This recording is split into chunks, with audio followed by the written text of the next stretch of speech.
नमस्कार, मैं सुबोध कुमार अपने YouTube चैनल ओनली पॉलिटिक्स पर आप सभी का स्वागत करता हूं। विकास दुबे एनकाउंटर मामले में दायर याचिकाओं पर सुनवाई करते हुए सुप्रीम कोर्ट ने जो प्रतिक्रियाएं व्यक्त की है वह स्तब्ध करने वाली है। कोर्ट ने कहा कि यह इकलौती घटना नहीं जो दांव पर है, बल्कि पूरी व्यवस्था ही दांव पर है। मुख्य न्यायाधीश शरद अरविंद बोबडे सहित 3 जजों की बेंच ने हैरानी जताई कि 60 से अधिक केस दर्ज होने के बाद भी विकास दुबे को जमानत कैसे मिल गई। याचिकाकर्ताओं ने विकास दुबे की पुलिस मुठभेड़ में मौत और उत्तर प्रदेश में पुलिस अपराधियों और नेताओं के साठगांठ की न्यायालय की निगरानी में सीबीआई या एनआई से जांच कराने तथा उन पर मुकदमा चलाने का अनुरोध किया है। याचिकाकर्ताओं का कहना है कि विकास दुबे की ही नहीं बल्कि कानून की हत्या की गई है। बेशक विकास दुबे दुर्दांत अपराधी था, लेकिन उसकी अपराधों की सजा देने के लिए अदालत है। क्या सरकार को अदालत पर भरोसा नहीं? दरअसल बिकरू गांव में 8 पुलिसकर्मियों की हत्या के बाद अचानक 5 लाख का इनामी बदमाश बने विकास दुबे की एनकाउंटर की आशंका तो उसी समय जताई जा रही थी जब पुलिस उसके साथियों को चुन चुन कर मार रही थी।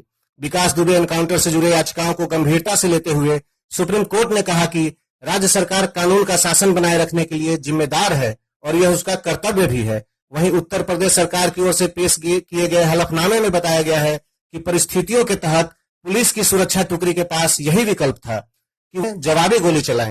हलफनामे में इस बात से इनकार किया गया है कि दुबे ने उज्जैन में समर्पण किया था। इसमें कहा गया है कि पुलिस से बचने के लिए भाग रहे इस आरोपी को महाकाल मंदिर में समिति के प्राधिकारियों और पुलिसकर्मियों ने पहचान लिया था। उत्तर प्रदेश सरकार ने कोर्ट को बताया कि उसने विकास दुबे और उसके साथियों की मुठभेड़ में हुई मौत के मामले की जांच के लिए इलाहाबाद उच्च न्यायालय के सेवानिवृत्त जज की अध्यक्षता में जांच आयोग गठित किया है।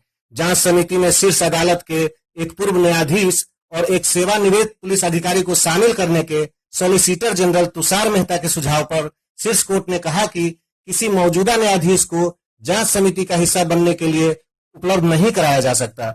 सुनवाई के दौरान पीठ ने कहा कि गैंगस्टर विकास दुबे जैसे व्यक्ति के खिलाफ अनेक मामले दर्ज होने के बावजूद जमानत मिलना संस्था की विफलता है।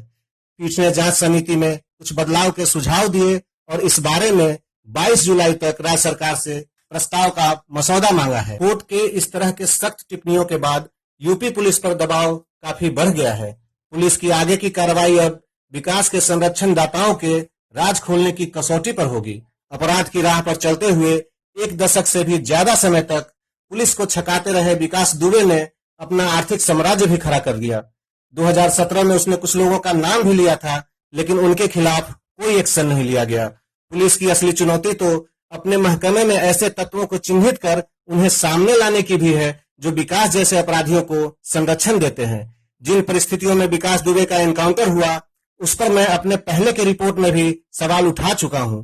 मैं विकास दुबे जैसे दुर्दांत अपराधी से जरा भी सहानुभूति नहीं रखता, लेकिन व्यवस्था को ठेंगा दिखाने वाली किसी संस्था के विफलता को भी सही नहीं ठहरा सकता।